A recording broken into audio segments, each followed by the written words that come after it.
Constantinople falls on May the 29th, 1453. The last Roman emperor, Constantine the 11th, strips off his imperial regalia and charges into the Turkish lines with nothing but a sword. He disappears into the chaos. His body is never identified.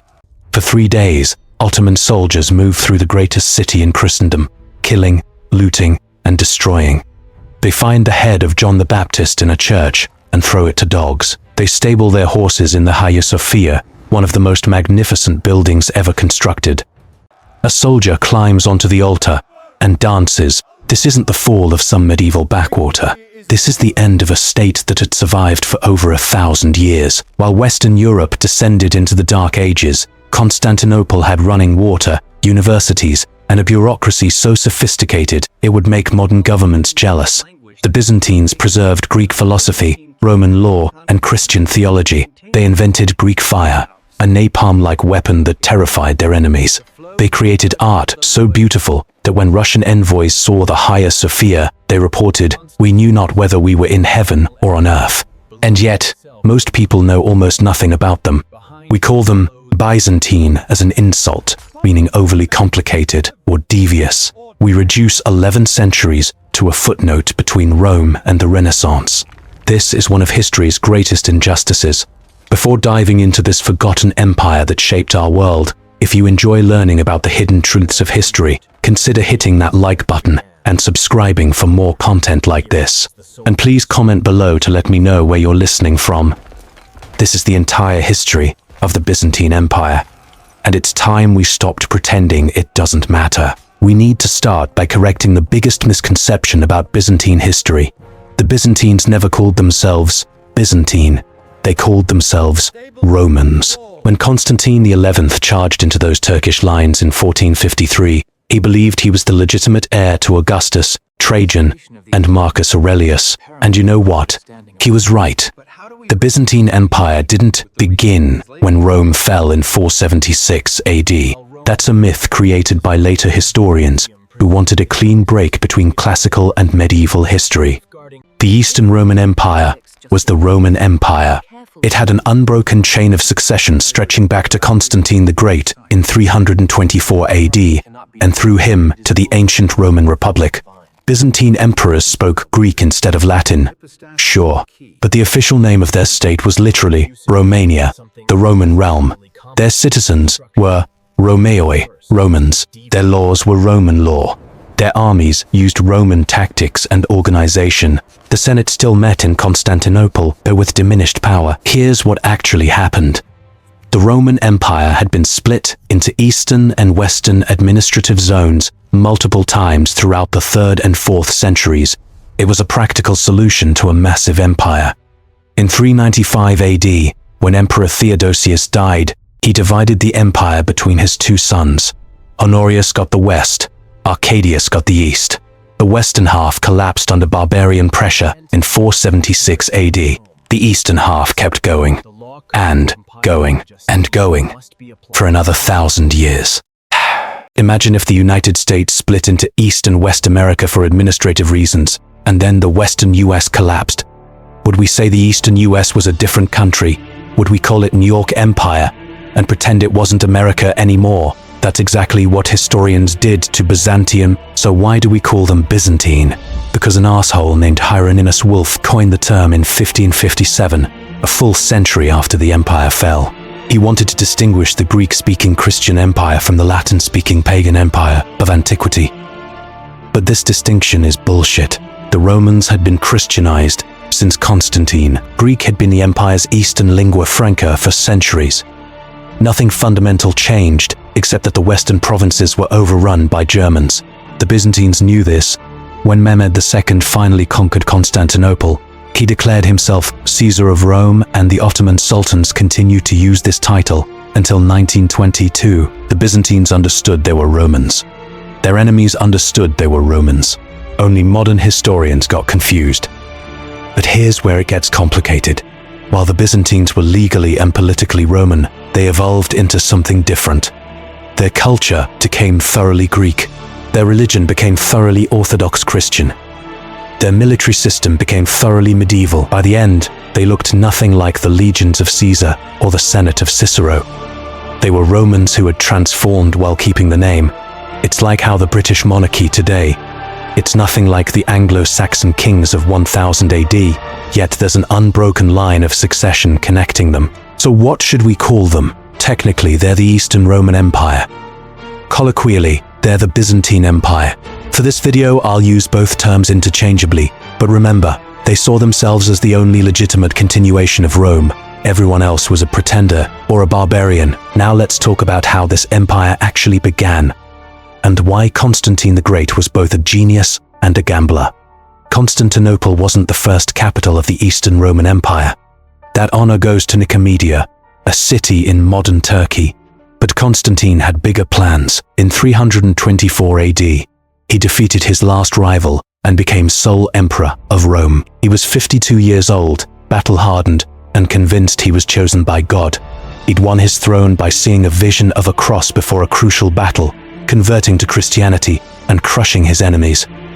Now, he wanted to build something permanent. He chose Byzantium, a Greek city on the Bosporus Strait, and he chose it for reasons that would prove brilliant. Look at a map. The Bosporus connects the Black Sea to the Mediterranean. It's the only water route between Europe and Asia in this region. Any empire controlling the Bosporus controls trade between the grain fields of Ukraine, the spice routes of Asia, and the markets of Europe. It's also nearly impossible to conquer. The city sits on a peninsula with water on 3 sides and only a narrow land approach. You can't starve it out if it controls the sea. You can't assault it without facing walls and water. Constantine rebuilt the entire city over 6 years. He constructed massive walls, aqueducts, forums, palaces, and churches. He moved the Roman Senate there. He imported relics from across the Christian world, pieces of the true cross, the crown of thorns, the rod of Moses. He renamed the city after himself, Constantinople, the city of Constantine. He dedicated it in 330 AD, with ceremonies combining Christian ritual and Roman tradition. Pagan priests and Christian bishops both participated. It was a statement. The old world and new world merged into one capital. But here's the ugly truth nobody talks about. Constantine didn't just build Constantinople with marble and faith. He stripped monuments from across the empire.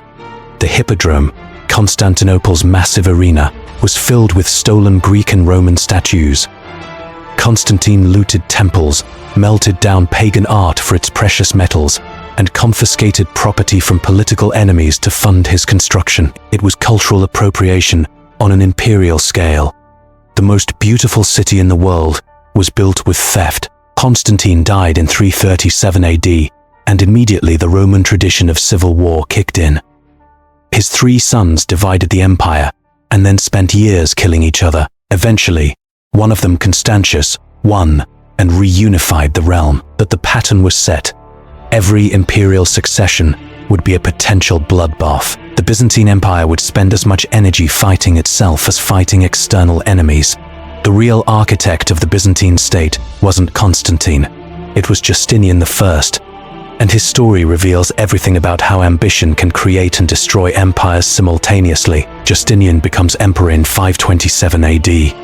He's 45 years old, from a peasant family in the Balkans, and he's married to Theodora, a woman with the most scandalous background imaginable. Theodora had been an actress, which in 6th century Constantinople meant she was also a prostitute. The legal code literally banned senators from marrying actresses. Justinian changed the law to marry her. His enemies never let him forget it. They spread rumors that she'd performed sex acts on stage with geese. Whether true or not, she was brilliant, ruthless, and would save Justinian's throne. Justinian had a dream. He wanted to reconquer the Western Roman Empire, lost to barbarian kingdoms over the past 50 years. The Visigoths controlled Spain. The Vandals controlled North Africa. The Ostrogoths controlled Italy. In Justinian's mind, these were Roman provinces stolen by Germans. He was going to take them back. But first, he almost lost everything in 532 AD to a sports riot. Yes, you read that right. A sports riot nearly destroyed the Byzantine Empire. Constantinople had 2 major chariot racing factions, the Blues and the Greens. These weren't just fan clubs. They were political parties, street gangs, and social movements combined. Senators and generals aligned with factions. Riots between blues and greens killed hundreds regularly. It was like if American political parties organized around football teams and settled policy disputes with street warfare. In January 532, both factions united against Justinian over high taxes and authoritarian policies. They stormed the palace chanting Nika. The Nika riots burned half the city. They declared a new emperor. Justinian's advisors told him to flee. He packed his treasury onto ships. Then Theodora stood up. History records her speech. She told Justinian that anyone can run, but an emperor should die in purple, the imperial color. She said she'd rather die as empress than live as a fugitive. It's one of the great speeches of history, and it came from a woman nobody thought belonged in the palace. Justinian stayed. His general Belisarius led troops into the hippodrome. Where the rioters had gathered, they barred the exits. They massacred 30,000 people in a single afternoon. The hippodrome became a slaughterhouse. Blood flowed through the arena where champions once raced. Justinian rebuilt the burned districts. He commissioned the Hagia Sophia, the greatest church ever built. When he first walked into the completed building in 537 AD, he reportedly said, "Solomon, I have surpassed you." The dome seemed to float in mid-air. Light poured through 40 windows at its base, creating the illusion of a heavenly space. It was an architectural miracle that wouldn't be matched for 1,000 years, and it was built on the corpses of 30,000 people who had dared question imperial authority. Now Justinian turned to his dream of reconquest. He sent Belisarius to North Africa in 533 AD with 15,000 men. The Vandals had conquered North Africa a century earlier and built a pirate kingdom, terrorizing Mediterranean trade. Everyone expected a long war. Belisarius crushed them in 2 battles and captured their king. North Africa was Roman again. It took 3 months. Nobody could believe it. Justinian next targeted Italy. The Ostrogoths had ruled there since 493 AD. They'd actually preserved Roman culture quite well, better than other barbarian kingdoms. Their king Theodoric had respected the Senate, maintained the aqueducts, and patronized learning. But they were Arians, a branch of Christianity the Orthodox Church condemned as heresy. To Justinian, this justified invasion. The Gothic War in Italy lasted 20 years and destroyed the peninsula. Belisarius invaded in 535 AD and quickly captured Sicily, Naples, and Rome. Then, everything went wrong. The Goths rallied under a new king, Totila, who proved to be a military genius. Totila recaptured almost everything Belisarius had taken. Cities changed hands multiple times. Armies besieged and counter-besieged each other. The population of Rome, once over 1 million, dropped to less than 30,000. The aqueducts were cut. The forums became ruins. The Senate stopped meeting. Justinian sent army after army. He recalled Belisarius and sent the eunuch general Narses with massive reinforcements. Narses finally defeated Totila in 552 AD at the Battle of Taginae. The Goths were annihilated. Italy was Roman again. But what did Rome get? A devastated wasteland. Cities destroyed. Agriculture collapsed. Infrastructure ruined. Historians estimate that Italy's population declined by as much as 50% during the Gothic War. Justinian had saved Italy by obliterating it. He also conquered part of southern Spain from the Visigoths. By 554 AD, the Mediterranean was mostly Roman again. Justinian could look at a map and see what looked like the empire restored. The dream achieved. But here's what the maps don't show. The reconquest bankrupted the empire. Justinian taxed his subjects so heavily that provincial governors regularly faced revolts. The army was spread impossibly thin, trying to garrison all the reconquered territory. And in 541 AD, the worst plague since Athens hit Constantinople. The plague of Justinian killed somewhere between 1/4 and 1/2 of the empire's population. Bodies piled up in the streets. They ran out of graves and started dumping corpses into fortification towers, filling them like mausoleums. Trade collapsed. Tax revenues plummeted, the army couldn't recruit enough soldiers. Justinian himself caught the plague and survived, but his empire never recovered. Justinian died in 565 AD, 883, having ruled for 38 years. He'd reconquered the West, codified Roman law in the Corpus Juris Civilis that would influence legal systems for centuries, built the Hagia Sophia, and presided over a cultural flowering. He'd also massacred his own citizens, devastated Italy, bankrupted the empire, and watched a plague kill millions. His legacy is the definition of moral complexity. Within a generation, most of his conquests were lost. The Lombards invaded Italy in 568 AD and conquered the north. The Visigoths retook Spain. The Slavs flooded into the Balkans. The Persians invaded the east. The empire contracted to Anatolia, the Balkans, and parts of Italy. The dream of restoring Rome died with the dreamers, but something unexpected happened. As the empire shrank, it transformed. It became something new, in some ways more resilient. This transformation would be tested by the most destructive war in Byzantine history, a conflict that would bring the empire to its knees and then see it face the rise of Islam. In 602 AD, an officer named Phocas led a military coup and murdered Emperor Maurice. Phocas was incompetent, paranoid, and brutal. He executed Maurice's entire family, including 5 young children. Byzantine politics were always bloody, but this was excessive even by Roman standards. Phocas spent 8 years terrorizing Constantinople and losing wars on every front. The Persian Sassanid Empire saw opportunity. The Sassanids were the old enemy, Rome's great rival in the east since the 3rd century. Their king, Khosrow II, had once been sheltered by Emperor Maurice. When he heard about Maurice's murder, he declared war to Avon, his former protector. This was obviously bullshit. Khosrow wanted to destroy the Roman Empire. In 6010 AD, Heraclius, the son of the Byzantine governor in North Africa, sailed to Constantinople with a fleet. The people of the city welcomed him. They overthrew Phocas and handed him to Heraclius.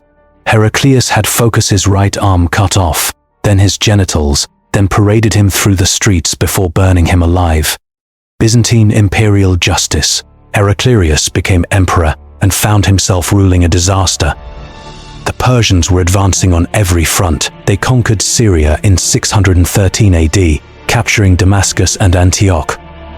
They conquered Palestine in 614 AD, capturing Jerusalem. Persian soldiers entered the Church of the Holy Sepulchre, the Holy Sepulchre and Christianity, and carried away the true cross. Christians across the empire were horrified. The Persians conquered Egypt in 619 AD, cutting off Constantinople's grain supply. By 626 AD, Persian armies were camped across the strait from Constantinople, coordinating with Avar barbarians besieging the city's land walls. The Byzantine Empire looked finished. The Persians controlled everything from Egypt to the borders of Anatolia. Constantinople was surrounded. The treasury was empty. Heraclius considered abandoning the city and fleeing to Carthage, but he didn't. Instead, he did something crazy. He left Constantinople under siege and sailed to the Black Sea with the entire Byzantine field army. Then he marched into Persian territory. He was going to strike at the heart of the Sassanid Empire while the Persians were besieging his capital. It was a suicide mission or a masterstroke. There was no middle ground. The Byzantines had made a change to their military. They'd created the theme system, dividing Anatolia into military districts called themes, each responsible for raising and supporting its own army. Soldiers were given land in exchange for military service. It created a cheaper, more motivated army than the expensive professional soldiers of earlier eras. Heraclius mobilized these theme armies and turned them into a Roman version of nomadic cavalry, mobile and hard-hitting. He invaded Persia in 624 AD and burned everything. He destroyed Zoroastrian fire temples, the sacred sites of the Persian religion. He captured Persian cities and put them to the sword. He forced the Persians to recall armies from their siege of Constantinople to deal with him. In 627 AD, at the Battle of Nineveh, Heraclius personally charged the Persian commander and killed him in single combat. The Persians broke and ran. Heraclius marched on the Persian capital of Ctesiphon. Khosrow fled. The Persian nobility overthrew him, imprisoned him, and executed him by slow torture. His son made peace, returning all conquered territories and the true cross.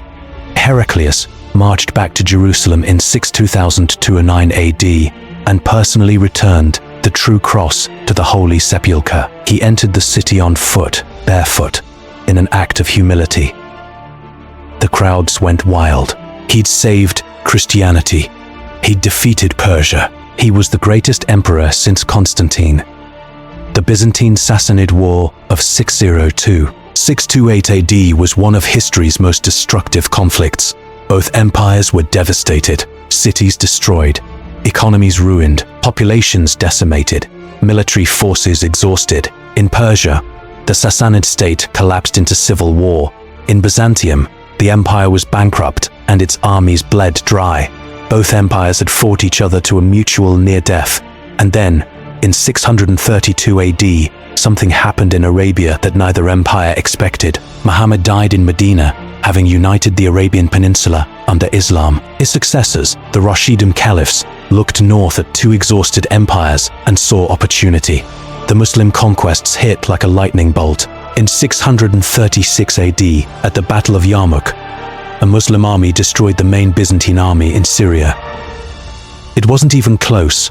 The Byzantines had been fighting for decades. Their best soldiers were dead. Their generals were exhausted. The Arabs were fresh, motivated by religious fervor and the promise of loot. Syria fell. Palestine fell.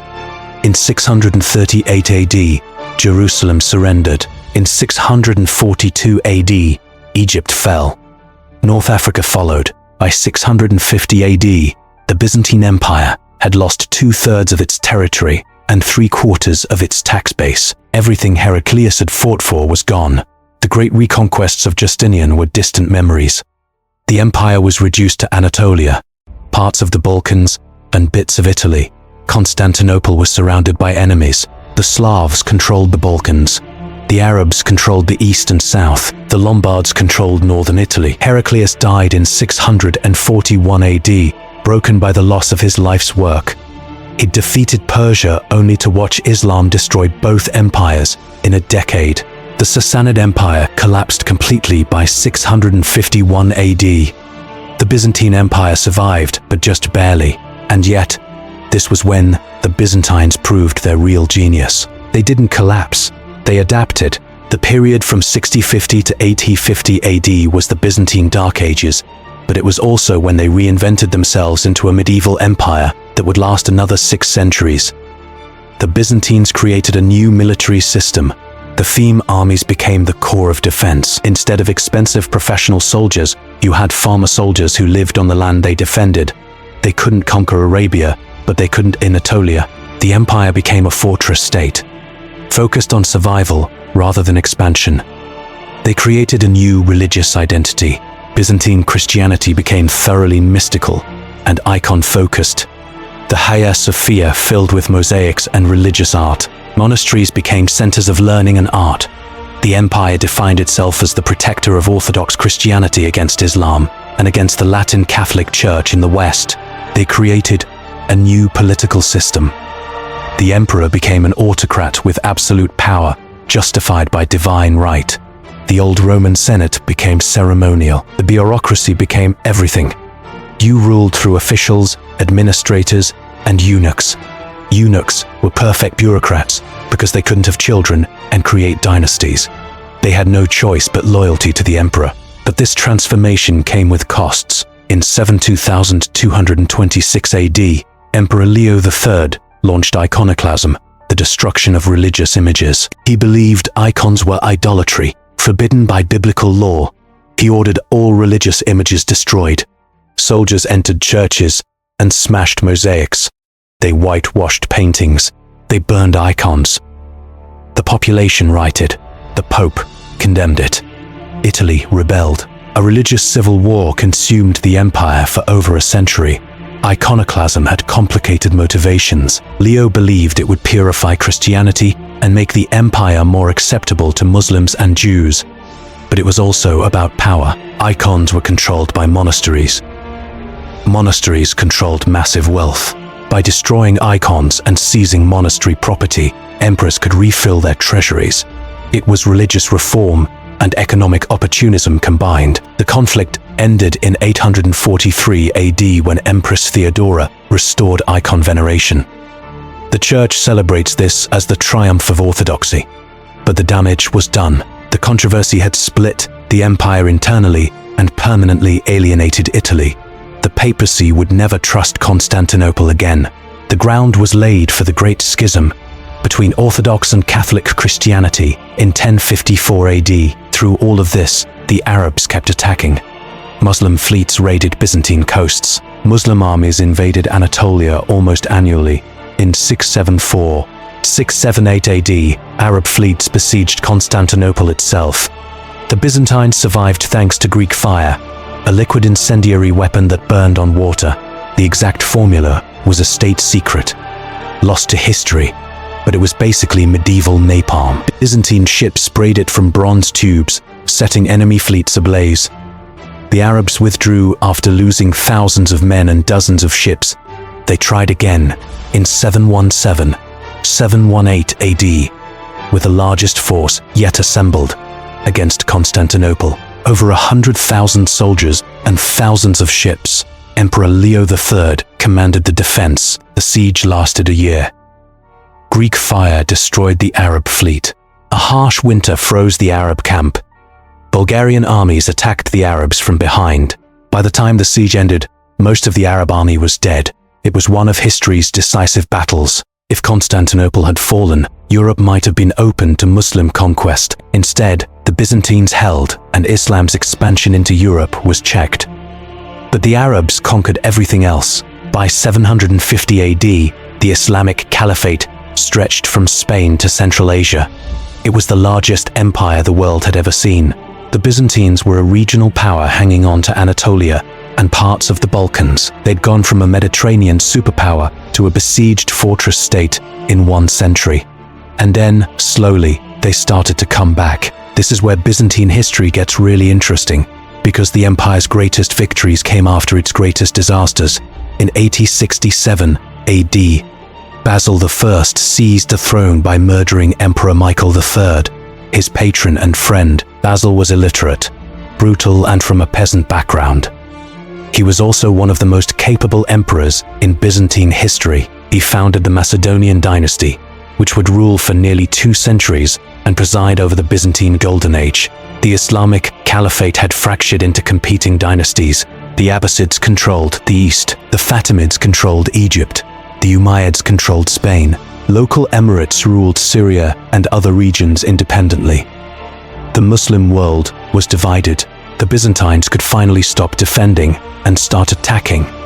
Byzantine emperors from 850 to 1050 AD launched a sustained reconquest. They retook southern Italy from the Arabs. They conquered Crete, which had been an Arab pirate base for over a century.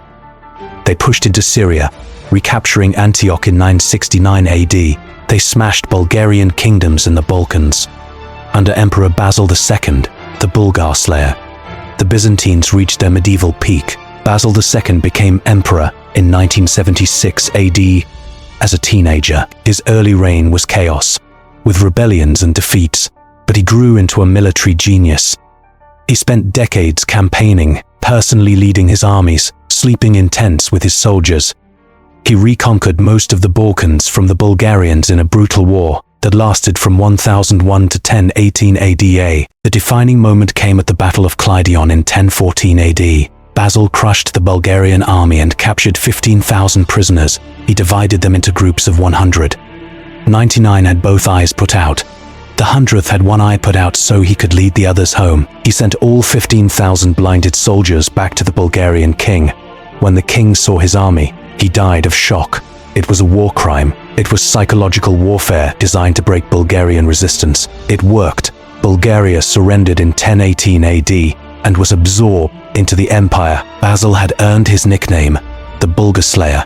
He ruled until 1025 AD, leaving the Byzantine Empire at its largest extent since Justinian, with full control of Anatolia and the Balkans, footholds in Syria and Italy, and a professional army that terrified its neighbors. This was also the cultural peak. Byzantine scholars preserved and copied Greek and Roman texts that would otherwise be lost. Without Byzantine scribes, we wouldn't have most of Plato, Aristotle, Euclid, Galen, or countless other classical authors. Byzantine universities educated students in philosophy, medicine, law, and theology. Byzantine art created masterpieces of religious iconography that influenced European art for centuries. Constantinople in the year 1000 AD was the most magnificent city in the world.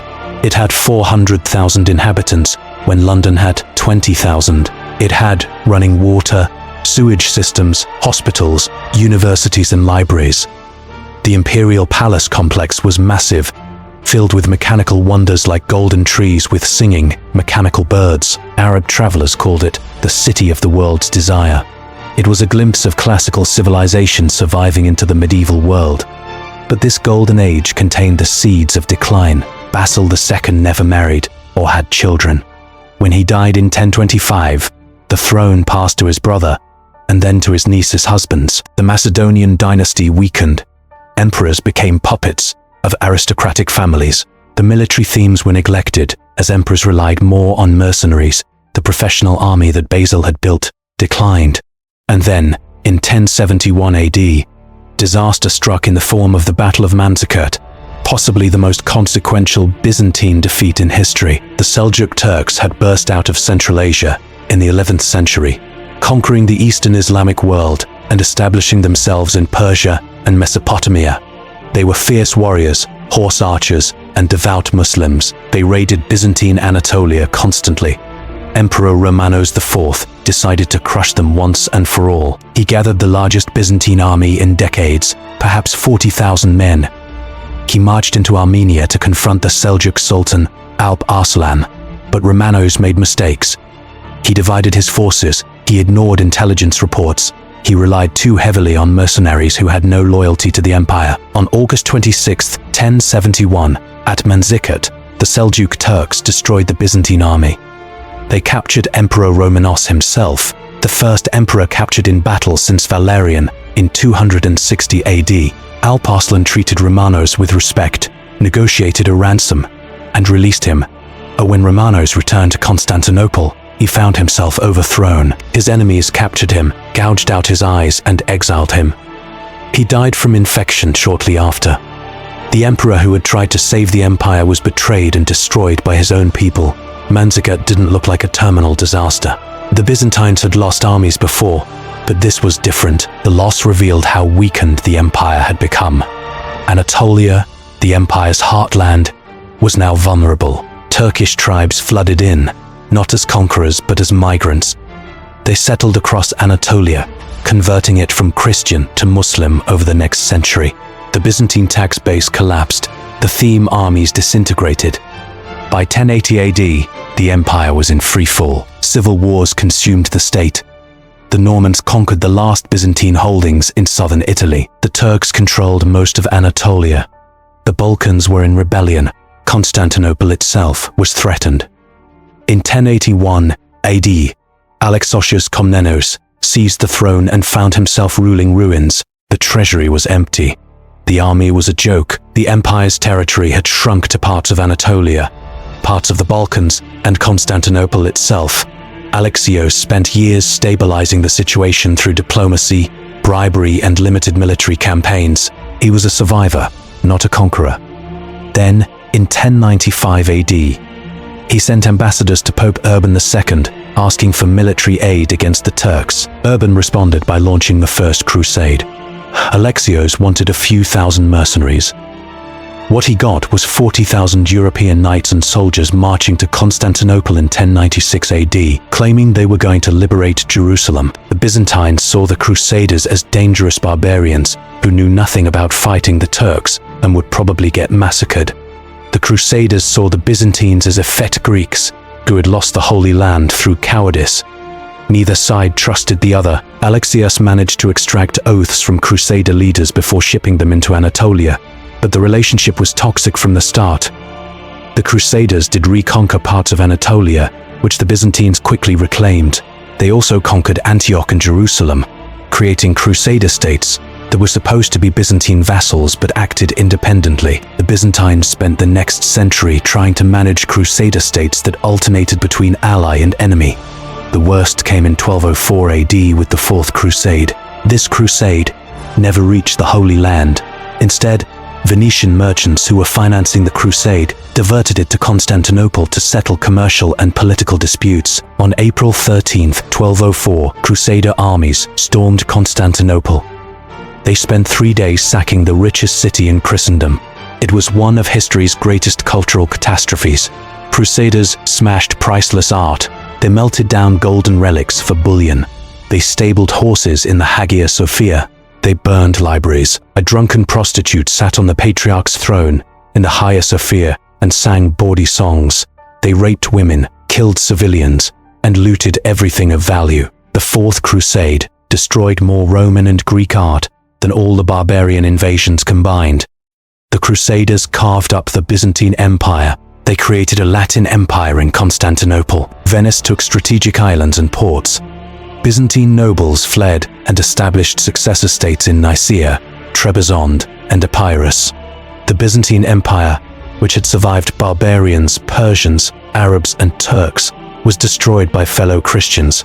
But here's the thing about the Byzantines: they didn't stay destroyed.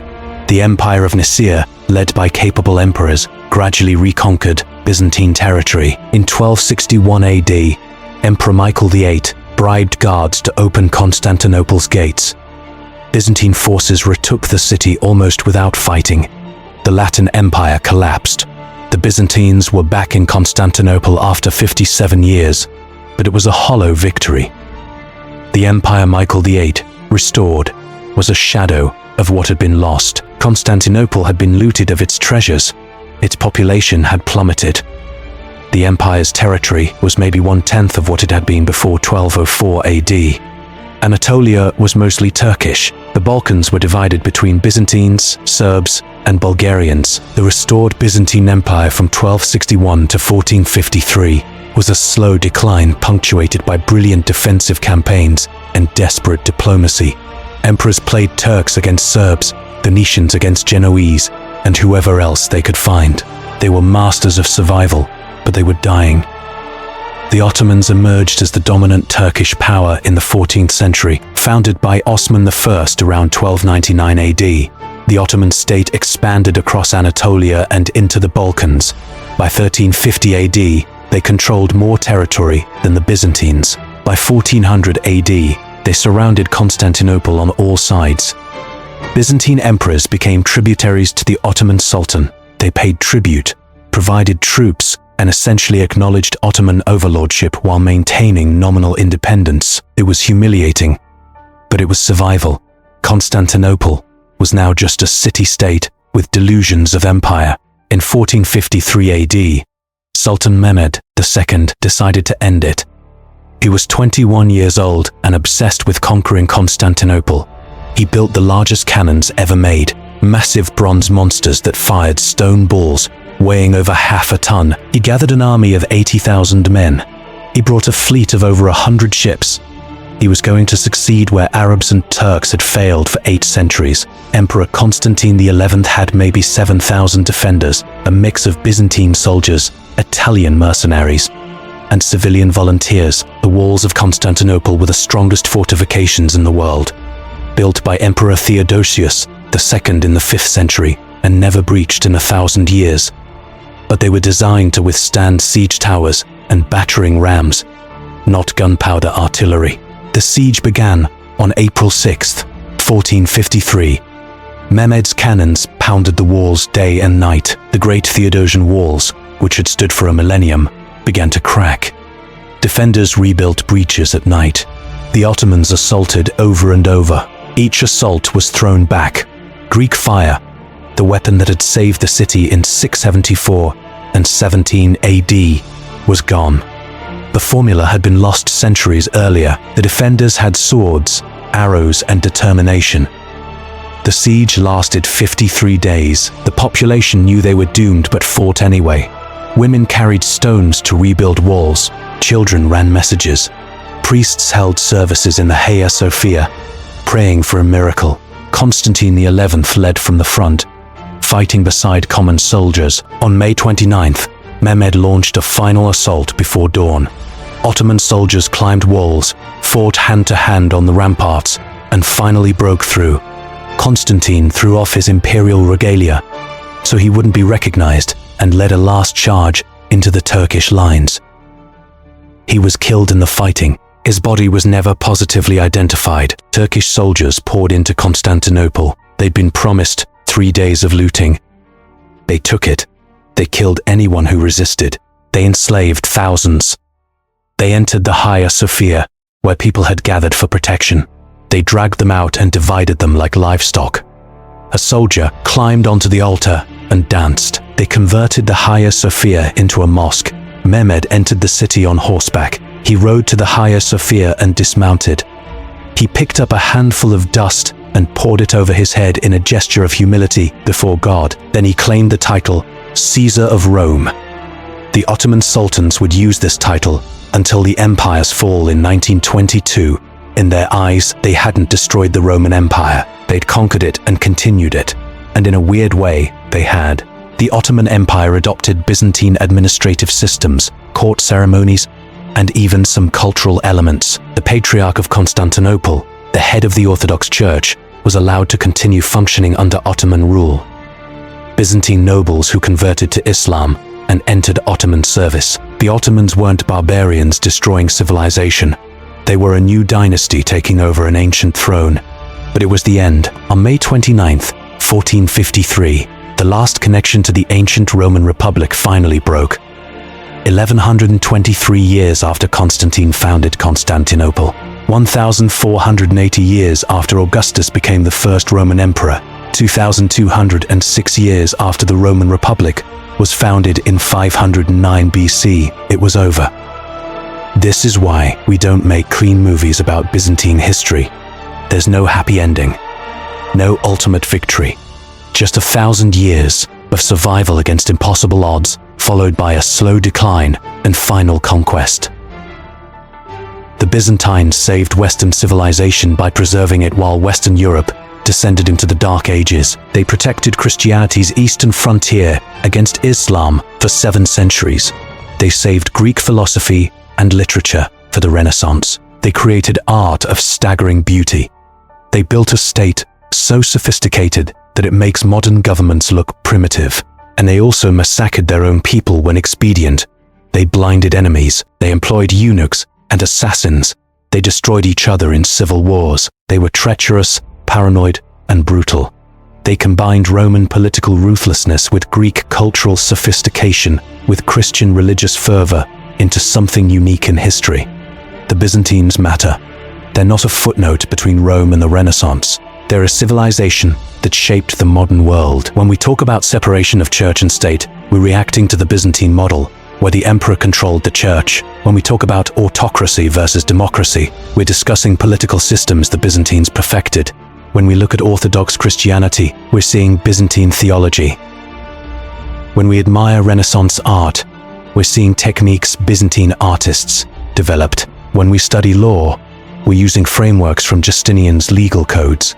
And yet most people know nothing about them, except that Byzantine means complicated.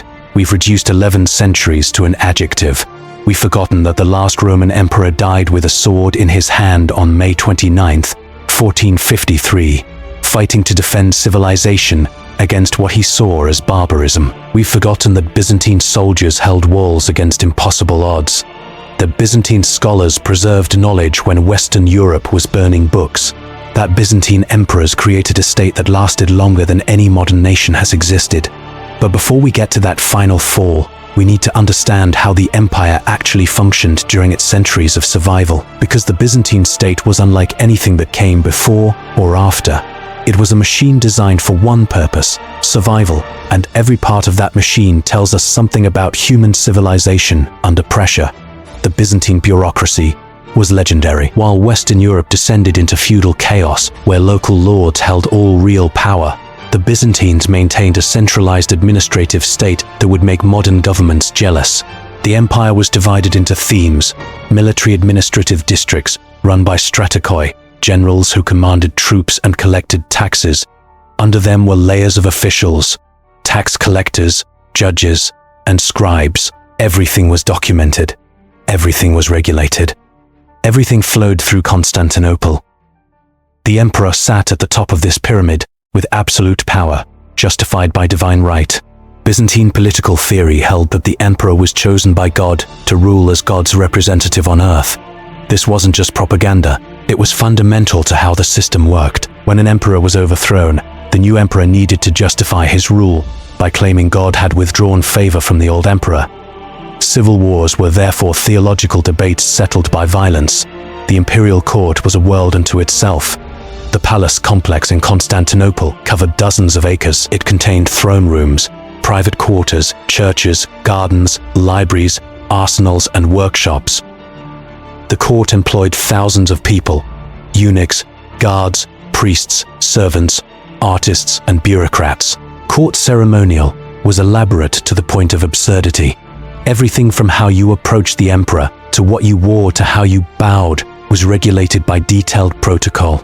Arab ambassadors described golden mechanical trees with singing mechanical birds, thrones that rose into the air, and golden lions that roared on command. It was designed to overwhelm visitors and demonstrate imperial majesty. Eunuchs played a crucial role in this system. Castrated boys, usually from poor families or captured in war, were trained as administrators. They could rise to the highest positions in government, except emperor itself. They commanded armies, ran provinces, and advised emperors. The logic was simple. Eunuchs couldn't have children and create rival dynasties. They were loyal to the emperor because they had no other power base. The most famous eunuch, Narses, commanded Justinian's armies in Italy and was one of history's great generals, despite being castrated as a child. It was a brutal system that destroyed individual lives for state benefit, but it worked. Byzantine tax collection was ruthlessly efficient. The empire needed enormous revenue to pay for its army, bureaucracy, and court. Tax collectors were hated but essential. They used detailed land registers to track property ownership and agricultural production. They extracted taxes in gold, silver, and grain. During crisis periods, they imposed special levies that could devastate provinces. Revolts against taxation were common. Emperors who overtaxed faced rebellion. Emperors who undertaxed faced bankruptcy. It was a constant balancing act. The economy was sophisticated for a medieval state.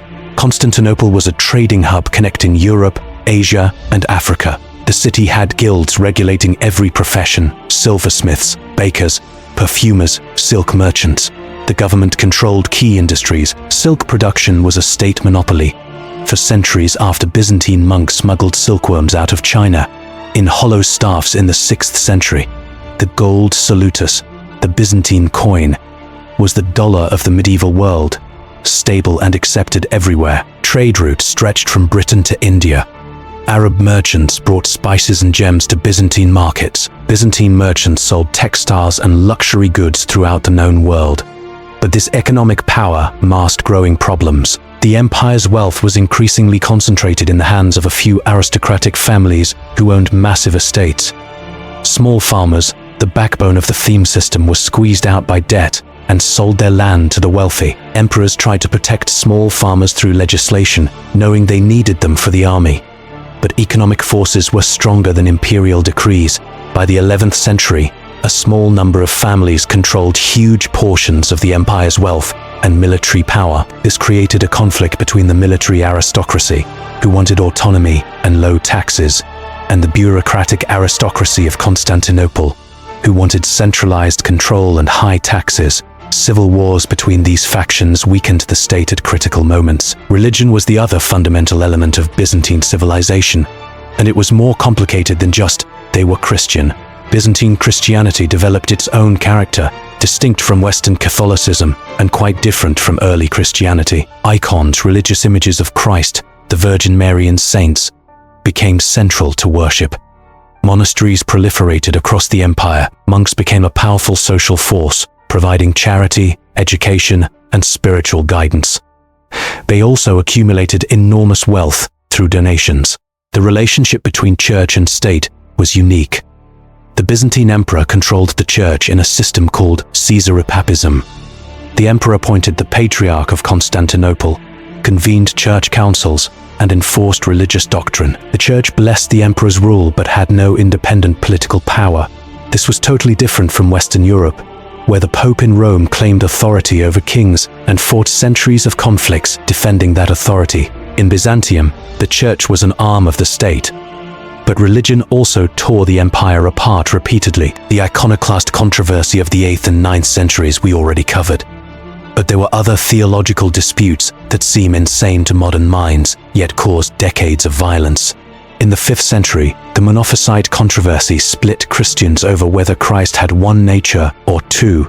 Egypt and Syria went Monophysite. Constantinople remained Orthodox. The religious division made those provinces less loyal and easier for Arabs to conquer in the 7th century. In the 14th century, the Hesychast controversy split Byzantines over whether monks could see God's light through prayer techniques. Men killed each other over whether God's light was created or uncreated energy. These weren't just academic debates. Religion in Byzantium was about identity, power, and the meaning of existence. If you believed the wrong thing about Christ's nature, you were damning your soul to hell. If the emperor enforced the wrong doctrine, he was leading the empire to divine punishment. Wars and plagues were interpreted as God's judgment on religious error. When Constantinople fell in 1453, many Byzantines saw it as punishment for accepting union with the Catholic Church at the Council of Florence in 1439. Speaking of which, let's talk about the Great Schism of 1054 AD, because it reveals how Byzantine civilization diverged from Western European civilization. The split between Orthodox and Catholic Christianity had been brewing for centuries. The churches used different languages, Latin in the West and Greek in the East. They had different practices. Western churches used unleavened bread. For communion, Eastern churches used leavened bread. The Pope claimed universal authority. The Patriarch of Constantinople rejected this. Theological differences emerged over whether the Holy Spirit proceeded from the Father alone or from the Father and the Son. In 1054, Pope Leo IX sent Cardinal Humbert to Constantinople to negotiate. Patriarch Michael Cerularius refused to compromise. The meetings became hostile. On July 16, 1054, Humbert marched into the Hagia Sophia during services and placed a bull of excommunicating the Patriarch. Cerularius responded by excommunicating the Pope's legates. The split became permanent. This mattered because it meant Byzantium and Western Europe were now separate civilizations. They couldn't unite against common enemies. When the Crusades came, Western knights saw Byzantines as schismatic Greeks, not fellow Christians. When Byzantium faced destruction, the West often didn't care. The Fourth Crusade's sack of Constantinople in 1204 was partly motivated by religious hatred. Catholic crusaders felt justified destroying an Orthodox city. The split contributed to Byzantium's isolation and eventual fall, but the Byzantines weren't passive victims of history. They were active players who made choices, often terrible choices, that shaped their fate. Let's talk about some of the individuals who defined Byzantine history, because personalities matter in a system where one person held absolute power. Justinian's wife Theodora, the former actress and prostitute who became empress, was one of history's most remarkable women. She didn't just save Justinian during the Nika riots, she shaped policy. She pushed for laws protecting women from forced prostitution, allowing women to own property, and reforming divorce laws. She protected Monophysite Christians, even though they were technically heretics. She patronized churches and convents. She wielded power in a patriarchal society that despised women in authority, and she did it successfully for decades. When she died in 548 AD, Justinian was devastated and never remarried. Byzantine sources, written by men who hated her, still couldn't deny her intelligence and influence. Basil II, the Bulgar slayer, is another fascinating case. He ruled for 49 years, from 976 to 1025 AD, most of it spent on military campaigns. He never married. He had no interest in luxury or ceremony. He lived like a soldier, campaigning every summer, sleeping in tents, eating simple food. His sole focus was expanding and securing the empire. He was successful, but at what cost? He died alone, obsessed with military glory, having created no dynasty, Within decades of his death, the empire began its decline because he'd left no stable succession. Then there's Anna Komnena, daughter of Emperor Alexius I, who lived from 1083 to 1153 AD. She's important not for what she did, but for what she wrote. After being excluded from power, she wrote the Alexiad, a biography of her father and a history of his reign. It's one of our best sources for Byzantine history during the First Crusade. It's also the first major historical work written by a woman in the medieval period. Anna writes with intelligence, bias, and personality. She despised the Crusaders, calling them barbarians and fools. She clearly wished she'd been born male so she could rule. Her work gives us insight into Byzantine attitudes toward the West and into the mind of an educated Byzantine woman. And then there's the parade of failed emperors, incompetents and monsters who ruined the empire through their choices. Focus, the soldier emperor from 602 to 610 AD, who murdered children and lost wars until he was overthrown and burned alive. Romanos IV, whose defeat at Manzikert in 1071 opened Anatolia to Turkish conquest. Michael VIII, who retook Constantinople in 1261, but bankrupted the empire, pursuing wars in Italy and the Balkans while ignoring the Turkish threat. Andronikos II, whose incompetent reign from 1282 to 1328 saw the empire lose almost all remaining Anatolian territory to the Turks. These weren't evil men necessarily. They were just inadequate for the challenges they faced, and in an autocracy, incompetent leadership is terminal. Byzantine military history deserves its own focus, because Byzantine armies were unlike anything in Western Europe and developed unique systems for fighting on multiple fronts simultaneously. The early Byzantine army up to the 7th century was Roman, heavy infantry legions supported by cavalry, using Roman tactics and equipment. The disasters of the 7th century forced a transformation. The theme system we discussed earlier created a new army instead of professional soldiers paid from the treasury. Theme armies were farmer soldiers who received land in exchange for military service. They brought their own equipment. They fought during campaign season and farmed during peacetime. This was cheaper than a professional army and created a motivated force defending their own land, but it had limitations. Theme soldiers weren't trained to the same level as professionals. They were primarily defensive forces, good at defending mountain passes and fortified positions, but less effective in offensive campaigns.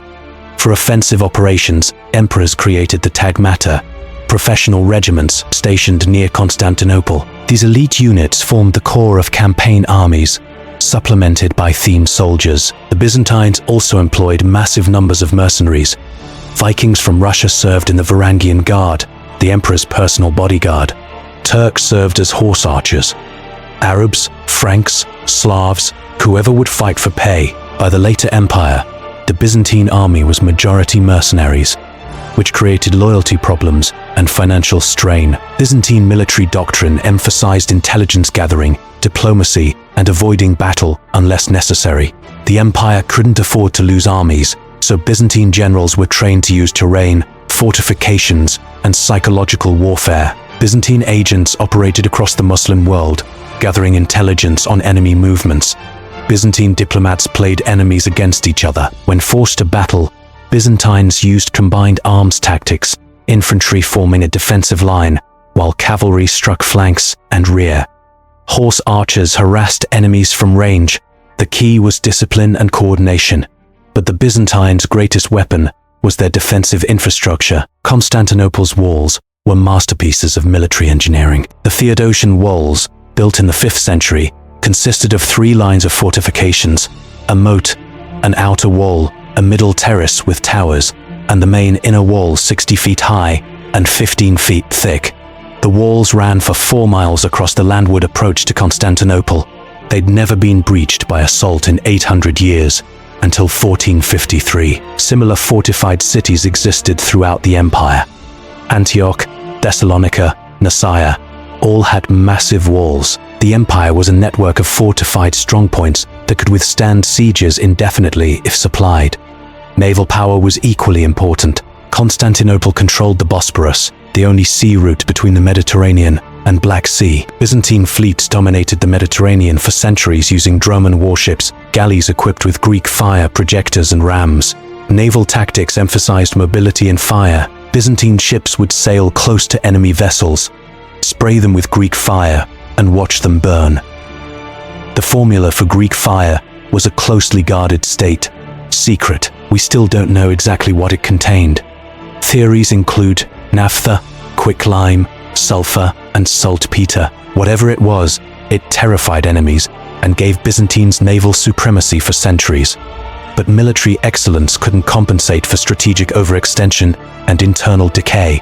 By the 12th century, the empire faced too many threats on too many fronts. Normans in Italy, Crusader states in Syria, Seljuk Turks in Anatolia, Pechenegs and Cumans in the Balkans, Venetian and Genoese merchants dominating trade.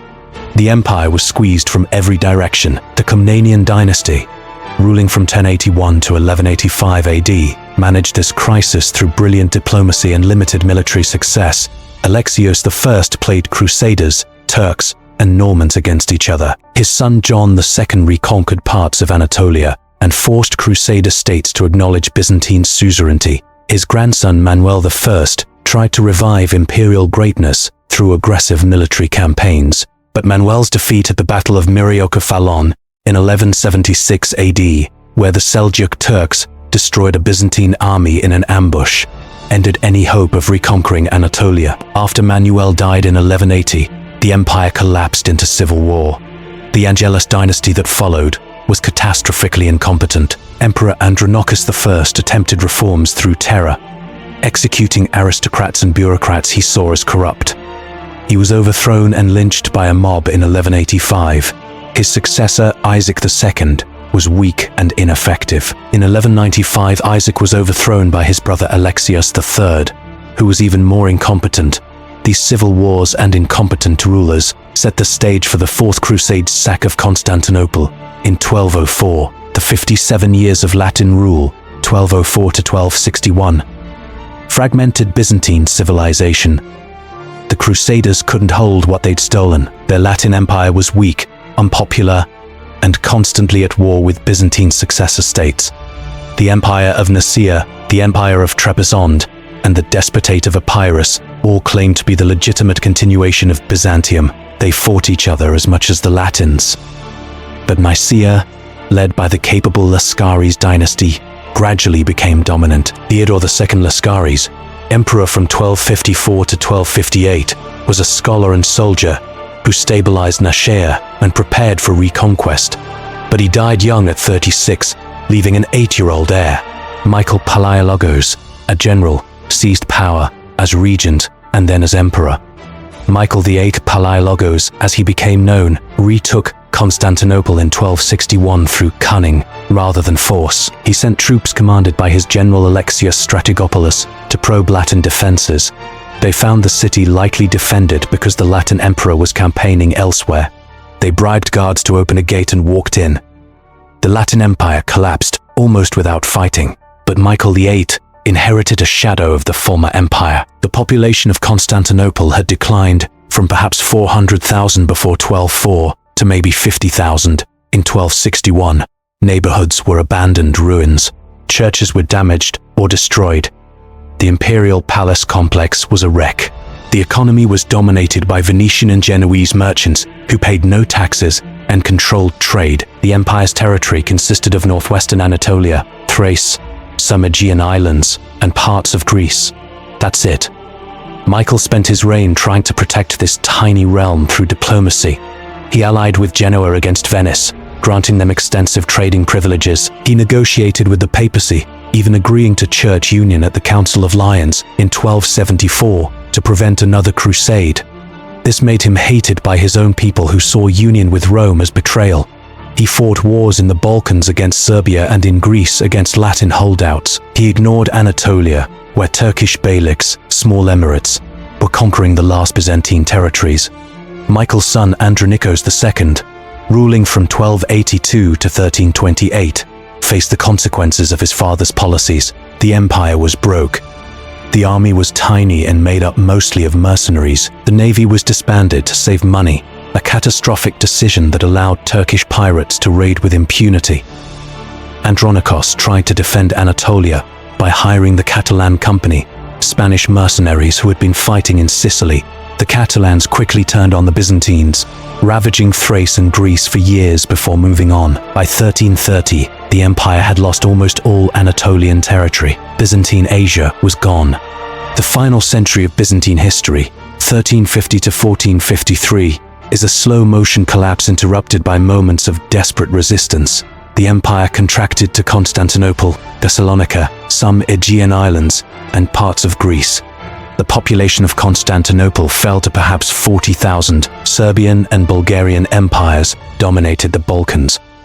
The Ottoman Turks dominated Anatolia and were expanding into Europe. The Black Death hit the empire in 1347, killing perhaps a third of the remaining population. A civil war between John V and John VI Cantacuzenos wasted resources and divided the realm from 1347. Cantacuzenos won, but had to use Turkish mercenaries, establishing Ottoman military presence in Europe. When Cantacuzenos retired to a monastery in 1354, the Ottomans refused to leave. They captured Gallipoli and began conquering the Balkans. Byzantine emperors became vassals to Ottoman sultans. They paid tribute, they provided troops, they attended the sultan's court. In 1390, Emperor John VII actually took refuge with the Ottomans after losing a civil war to his grandfather.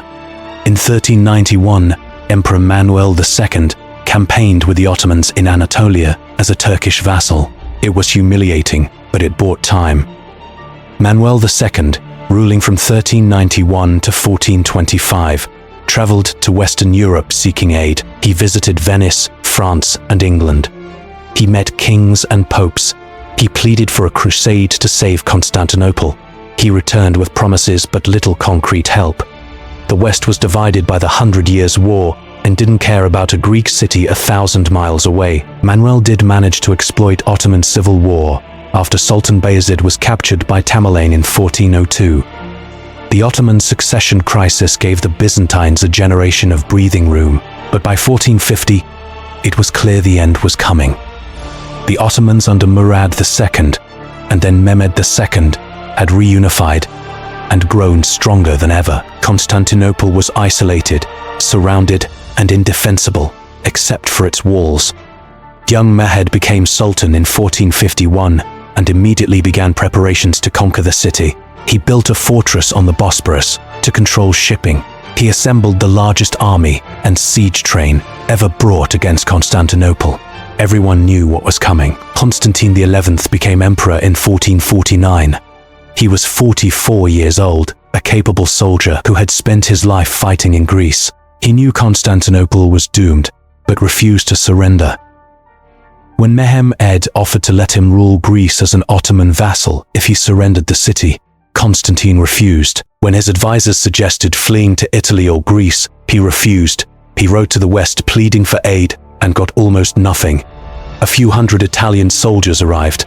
That was it. The final siege from April to May 1453 has been covered, but the desperation of those 53 days deserves emphasis. The defenders, 7,000 against 80,000, knew they were dead. They fought anyway because Constantinople was civilization. It was 1,000 years of history. It was the last fragment of Rome. You don't surrender that without fighting. Women worked on the walls. Children ran messages. The elderly prayed. Everyone contributed. Constantine gave a final speech on the last night. He told his soldiers they were fighting for faith, family, and empire. He asked forgiveness for any offenses. He received communion in the Hagia Sophia. Then he returned to the walls and fought. When the walls finally broke on May 29th, he could have fled through secret passages. Instead, he tore off his imperial regalia and charged. He became a common soldier in those final moments, fighting and dying with his people. His head was allegedly found and brought to Mehmed, but this was never confirmed. Constantine XI became a legend, the Marble Emperor, who according to folklore, would return one day to reclaim his city. The 3-day sack was worse than the Fourth Crusade in some ways. Yes, the Crusaders in 1204 destroyed more art and stole more treasure, but the Ottomans enslaved more people. Thousands were marched away in chains. Churches were looted. Libraries were burned. Entire neighborhoods were depopulated. It was systematic and brutal, but Mehmed also persevered. He stopped the sack after 3 days and began rebuilding. He repopulated the city with Muslims, Greeks, Armenians, Jews from all over his empire. He converted the Hagia Sophia into a mosque, but preserved its structure and art. He allowed the Patriarchate to continue functioning. He granted privileges to Greeks who submitted. It wasn't genocidal conquest, it was imperial succession. Mehmed saw himself as the heir to Rome, and to some extent he was right. The legacy of Byzantium is everywhere, if you know where to look. When Russia adopted Orthodox Christianity from Byzantium in the 10th century, it absorbed Byzantine political theory, art, and ceremony. The Russian Tsars called themselves the Third Rome after Constantinople fell, claiming to inherit the Byzantine mantle. When Ivan III married Sophia Paleologina, niece of the last emperor, in 1472, he adopted the Byzantine double-headed eagle as Russia's symbol. Russian Orthodox churches look like Byzantine churches. The Kremlin ceremonies mimicked Byzantine court ritual. Russian autocracy was Byzantine autocracy translated north. In the Islamic world, the Ottomans absorbed Byzantine administrative systems and cultural elements. The Ottoman bureaucracy was essentially Byzantine, updated with Islamic law. Ottoman court ceremonies borrowed from Byzantine models. The Ottomans preserved Byzantine churches as mosques. They employed Greek bureaucrats and scholars. The Sultan's harem was run by Christian women converted to Islam, many of them former Byzantine aristocrats. Islam and Orthodoxy were enemies, but Ottoman and Byzantine civilizations had more in common than either would admit. In Western Europe, Byzantine influence came through refugees. After 1453, Greek scholars fled to Italy, bringing ancient manuscripts. They taught Greek to Italian humanists. They contributed to the Renaissance by making classical texts available. Without Byzantine scholarship, preserving and copying ancient works, much of our knowledge of classical antiquity would be lost. Plato, Aristotle, Euclid, Galen, Homer, Sophocles, countless others survived because Byzantine monks copied their works in monastery scriptoriums over centuries. Byzantine political thought influenced modern concepts of sovereignty and state organization. The idea of an absolute monarch ruling a centralized bureaucratic state comes from Byzantium. So does the concept of secret diplomacy and balance of power politics. Byzantine emperors were masters of playing enemies against each other, bribing rivals, and using information as a weapon. Modern intelligence services and diplomatic corps use methods that Byzantines perfected. Byzantine military manuals influenced warfare. The Strategikon, attributed to Emperor Maurice in the 6th century, is one of history's great military texts. It covers everything from training to tactics to logistics to psychological warfare. It was studied throughout the medieval period and influenced military thinking into the modern era. Byzantine defensive architecture influenced castle design across Europe and the Islamic world. The principle of defense in depth, multiple layers of fortification, comes from Byzantine practice. And Byzantine Christianity shaped 1 billion people's faith. Orthodox Christianity today claims over 200 million adherents. The Greek Orthodox, Russian Orthodox, Serbian Orthodox, and Romanian Orthodox churches all trace their theology and practices to Byzantium. The veneration of icons, the divine liturgy, monastic traditions, all Byzantine. When you see Orthodox priests in elaborate robes performing ancient rituals, you're seeing Byzantine Christianity preserved. But perhaps the most important legacy is the simple fact that Byzantium survived.